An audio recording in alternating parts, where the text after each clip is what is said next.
First Peter, verse 13, called to be holy. Therefore, prepare your minds for action, and being sober-minded, set your hope fully on the grace that will be brought to you at the revelation of Jesus Christ.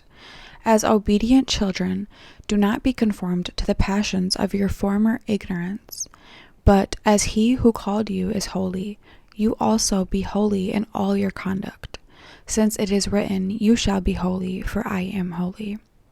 And if you call on him as Father who judges impartially according to each one's deeds, conduct yourselves with fear throughout the time of your exile, knowing that you were ransomed from the futile ways inherited from your forefathers, not with perishable things such as silver or gold, but with the precious blood of Christ, like that of a lamb without blemish or spot.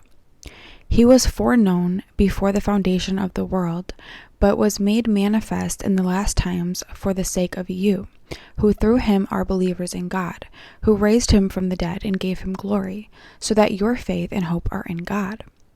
Having purified your souls by your obedience to the truth for a sincere brotherly love, love one another earnestly from a pure heart, since you have been born again, not of perishable seed, but of imperishable, through the living and abiding word of God.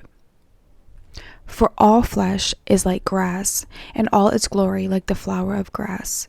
The grass withers and the flower falls, but the word of the Lord remains forever. That is verse 13 through 25, 1 Peter. What I got out of this text is we are called to be holy, obedient children, sober-minded, preparing our minds for action, and not conformed to the passions of our former ignorance. So before we knew the truth, we had obviously ignorant passions and things that just were ungodly. So to not be conformed to that, but be conformed to the renewing of your mind. And he is holy that called us, so we are to be holy as well. God bless.